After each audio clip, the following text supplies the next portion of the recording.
Thanks very much, and it's really great to see such a big crowd here today. So my name is Joanna Keating. I'm the head of the International Development Team in the Scottish Government. We're going to do a double act today, so we'll start with Jess Field, who's with me here, and Jess from the team is going to start to talk a little bit, just putting it in context about what we in the Scottish Government are doing, and then I'll take over to talk a little bit more about renewable energy and some of the work that we're doing around that. And then we'll be staying on for lunch, so if people want to chat to us or over lunch and ask us any questions, we're really happy to take questions then. So I'll introduce Jess Field to you to start speaking. Thank you.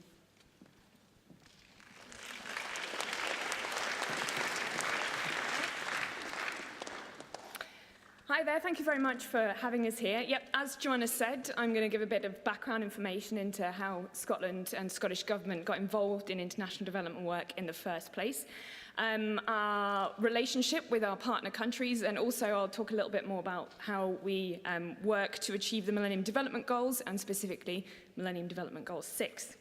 Okay, so why did Scottish Government become involved in international development in the first place? Well, it actually started in 2004 in response to the Asian tsunami, the South Asian and Southeast Asian tsunami. Obviously, the international response was overwhelming, and the question arose, what can Scotland offer? What should Scotland do? So we pulled together a team of 11 people, 11 experts, and we sent them off as part of the response and recovery mission for the Asian tsunami. And after that, we realised that actually we've got quite a lot to offer in that field, and we decided that Scotland's devolution journey wouldn't be complete without its own international development fund. International development itself comes under Foreign Affairs, which is actually reserved by the UK government, and the lead department on this is DFID, the Department for International Development. Of course, everyone in Scotland contributes to DFID's work through their taxes, and I think at the moment, DFID spends £10.3 billion per year on international development.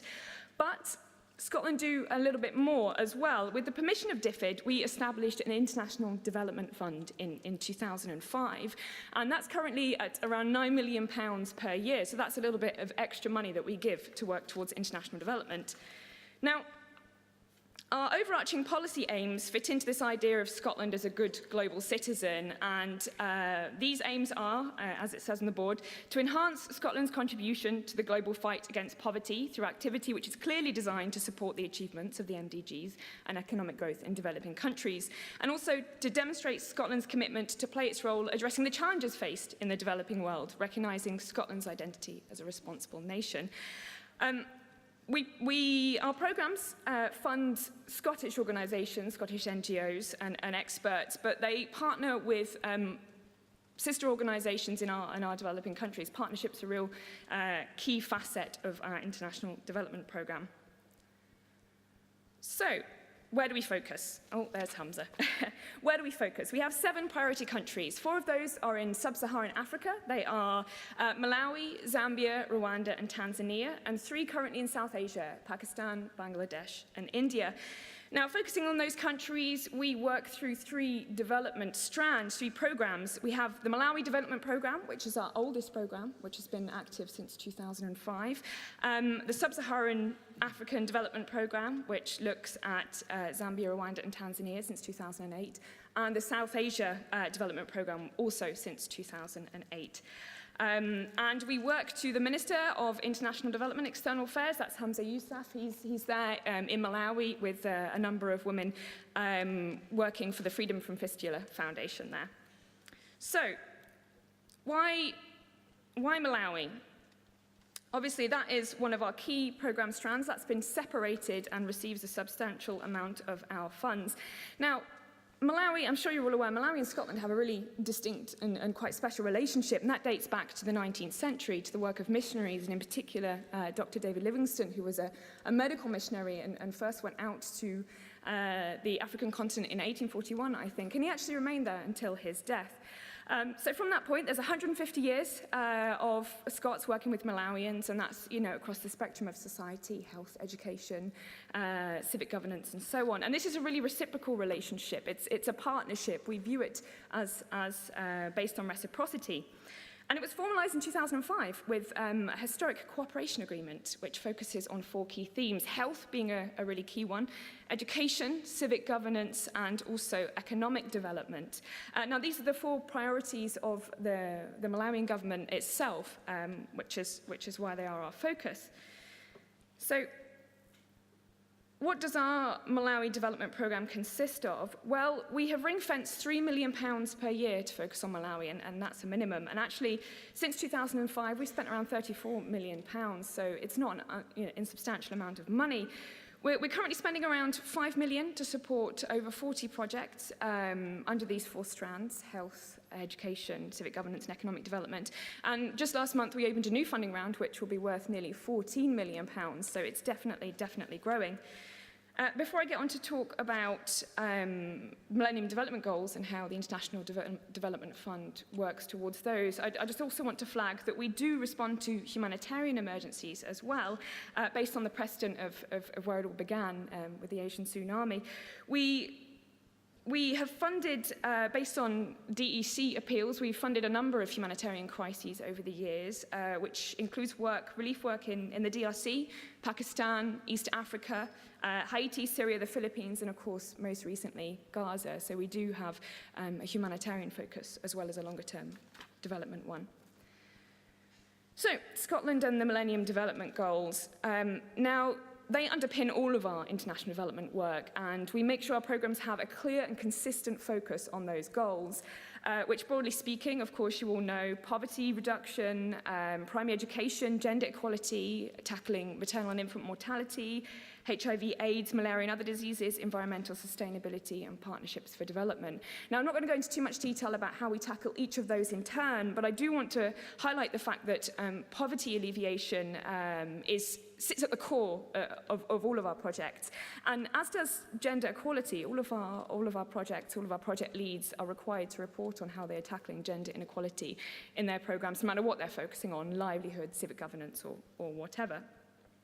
And of course, the Development Fund wouldn't be possible without the partnerships that we have, the partnerships between Scottish organisations and those in our developing country partners. So that's a key facet of the way that we work. I know that health is the focus of this forum, and Millennium Development Goal 6 in particular, tackling HIV, AIDS, malaria and other diseases. And I want to focus a little bit on Malawi, given that is such a key country that the Development Fund looks towards. In Malawi, the immediate and most common causes of infant and child mortality are poor neonatal conditions, pneumonia, diarrhea, malaria, AIDS, and malnutrition. Now, these are preventable and treatable diseases, as you all know. So they are a key focus of our health strand. In 2011, almost 1 million people were estimated to be living with HIV in the country, and it is the leading cause of death among adults in Malawi, and contributes to the fact that they have such a low life expectancy, just almost 55 years. Now, it says up there that prevalence is around 12.6%, but actually I want to correct that. It was around 12.6% in 2004, but the good news is that it's significantly fallen over the last 10 years and now stands around 10. So it's great that it's dropping, but there is still a lot that needs to be done. So what do we do around Millennium Development Goal 6, around HIV, AIDS, and other diseases? Well, under the health strand in Malawi in particular, we do tackle HIV. We have some HIV-focused projects which look towards improving the treatment and care of those affected by HIV/AIDS, to reduce infection rates through work on prevention and safe sex education. And that's engaging adults and children alike. It's not just HIV we focus on either. Meningitis, we're currently funding a meningitis research program which looks to enhance awareness and recognition of the disease in children, because it has a morbidity rate of over 50%, which is terrible. And beyond that, within South Asia, we have the leprosy mission working in Bangladesh at the moment, tackling leprosy. Now, we like to take quite a holistic approach with regards to health. So this isn't just, organising treatment. It's about improving access, it's education, and it's across the whole range of society in all of our developing partner countries. Children, youths, adults, but also different sections of society. So we had a project that worked with prisoners in terms of preventative education. And we like to think outside the box a little bit as well, and I think this leads neatly on to Joanna. She's going to take over from me now. It's not just about tackling health, working in hospitals, training health professionals, but health is a cross-cutting issue that can be addressed in a number of ways, and I'd like to hand over to Joanna to highlight how we can look at it from a different angle in terms of renewable energy. Thank you.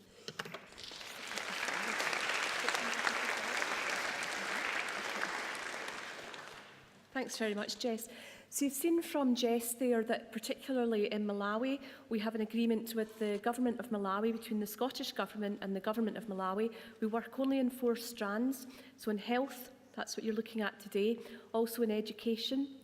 We then also have civic governance. That's things like human rights, looking at the court systems, that type of thing. And then we also have the 4th strand of economic development. Now, these are all of the 4 areas within which our team in the Scottish Government will be funding international development projects. One of the things people maybe don't always think about is that within the economic development strand comes renewable energy. And of course, Scotland has huge amounts of expertise in renewable energy. Now, here's a quote from UN Secretary-General Ban Ki-moon, very famous at the moment, of course, everything that's going on in UN and the climate change marches, protests around the world. I'm sure you'll all have been keeping an eye on those over the last few days. And this is from back in 2011. And what he said, it's a really interesting speech. He grew up in poverty. He's very much a man who saw the way forward. And one of those things he saw, the key thing, was access to energy. And what he said is, energy is the golden thread that connects development, social inclusion, and environmental sustainability. So what he's saying is that for everything, for education, for health, for economic development, for everything, what's sitting at the heart of that is energy. You can't have school lights without energy. You can't have hospitals without energy. Energy is absolutely key, and energy is something that Scotland has huge expertise in. So in terms of just thinking about the links that we've had in the Scottish Government and our renewable energy projects, since 2008, we've had one of our biggest projects has been partnered through Strathclyde University, and they have a lot of expertise in engineering, all of these types of areas. So it's maybe not areas that people think of as development work, but they're absolute specialists in areas like engineering, and in particular looking at renewable energy. They also have a very strong water department as well. And we've had what we call MREAP, it's the Malawi Renewable Energy Acceleration Scheme. And that's been a £2 million scheme that we've been funding over the past 6 years. And what it's looking at is 4 key areas around wind energy. We've been erecting wind masts, and that's really to do mapping, looking to find out where are basically the windiest places in Malawi that you would go back and put wind masts. So when you see, the wind farms that are over Scotland now, somebody originally has decided where are the best places to put those. So that's what we're doing at the moment in Malawi. We've been doing this wind mapping exercise, which will then lead on for renewable energy to be able to go into Malawi. And why is this so important? Well, you look at the population in Malawi, currently only 9% of the population of Malawi has access to electricity. So that's about 13.6 million people without. If you think of the population of Scotland, and almost everybody has access to energy in Scotland, and then you think about 13.6 million people in Malawi with no access to energy. And that's not just, we're just talking about streetlights, we're talking about in the houses, we're talking about in schools, we're talking about in hospitals, right the way across Malawi. And as we've seen from what Ban Ki-moon said, development is almost impossible without energy. It's necessary for health, education, business development, tourism, infrastructure. Everything depends on energy. We call it the golden thread. This is a hospital in the south of Malawi. I visited there. I was in Malawi for about 2 weeks last year. And this is right down in the south of Malawi in an area called Bondo. It's a little village in the Mulanje Hills. And the geography of Malawi can be very like Scotland. I think that's why there's been so many links going back over the 150 years that people who went to Malawi, not even knowing probably where it was, set off in a boat in 1850-something, landed up in Malawi somehow. And yet it feels very much, you feel very much at home. It's very green, in summertime, or at least sort of through the green season before before the rains come. It's very hilly. And what does hills mean in Scotland? Hills means hydroelectricity. And that's what we've been helping to work with in Malawi as well, using the hills, using the natural geography of Malawi, and finishing off a hydro project that had been sitting sort of half finished for a number of years. And if you look in this photo, this is the photo that I took inside the hospital, quite a basic hospital, but the big thing now is up at the top of that photo is the 2 strip lights. That's the most important thing. And this has made the most massive difference. There's now babies that are being born in this village of Bondo. They're being born in the light. We talked to the doctors, we talked to the nurse before that. You know, babies were being born in the middle of the night, in the middle of the dark, you know, complete darkness, the howling winds, the candles were blowing out. You know, imagine trying to have an operation. Imagine a doctor standing over you with a candle and whilst trying to do something at the same time. I think we'd all be running in the opposite direction, but that was the facilities that there were. And just having that's those strip lights now, that's come from the renewable energy from the hydroelectricity. I actually said to them at the time, you know, we were asking them about whether or not, you know, we would almost take a kind of naming convention of who were the last babies born by candlelight and who were the new babies that were first born by strip lights, and just the difference that makes. So I was in Malawi last year. I went with our Minister, Hamza Yusuf. You saw the photo of them. I'm sure many of you will recognise him from the various debates, etc., that have been over the past few months. So he's our Minister for External Affairs and International Development. And in January, he visited Malawi and Zambia as part of the Queen's Baton Relay. So that was part of the Commonwealth Games, the baton that was being passed, a bit like the Olympic torch. Many of you will have come through your towns, villages as well. But before it came back to Scotland, it went right round the Commonwealth, and 2 of the countries that it went to were Malawi and Zambia. And I think our Minister very much saw for himself the difference that the projects are making that we deal with. He was able to meet with people, he was able to discuss and actually to see some of the renewable energy projects in action. He got to meet all of the projects as he went. So I think it's, you know, really made a big difference in terms of when you see these projects live. But it's also just not about you know, it's not just about going to these countries as well, it's also what you're doing at home. You know, we fund, I don't know how many of you will have heard of the Scotland-Malawi Partnership that's within Scotland. They're an umbrella organisation for huge numbers of bodies, school links, so they are the umbrella body for school links and for churches, for businesses, all sorts of areas. And they have a youth congress every year. I attended that in March of this year in Edinburgh, and getting together all of these areas. So the schools links that people have are massively important. There's huge numbers of school links from Scottish schools across to Malawi, right all across Malawi, right across Scotland, church links as well. All of those links are really important, as it helps you to see what's going on in Malawi, what people need, and really to build up that relationship. And what we're looking at is, it's not just a relationship of Scotland giving to Malawi, but it's about Scotland getting something back as well. What we're getting back, we're getting knowledge of other countries, we're getting knowledge of what the needs are in those countries, but we're also looking at things, certainly in Scottish Government, about water projects in the way that at the moment that we're funding some projects on climate justice in Malawi, and there's the learning that comes back from those about the role of women in relation to water, the role of women in being the founders of the communities, at the heart of the communities, and that brings back lessons to Scotland about how perhaps rural communities can manage their own water resources. So it's something that the likes of Scottish Water, they're very interested in this work.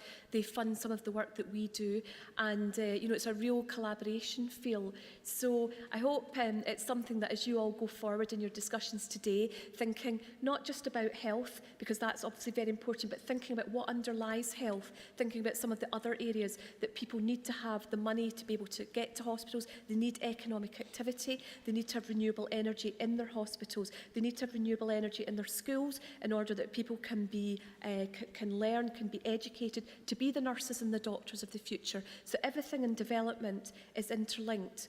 So I think that would be the main message I would ask you to take away today. Don't just think about MDG 6 in isolation, it's really important, but also think about the wider links and what all of us in Scotland can do, and to continue the links with the developing countries that we work with.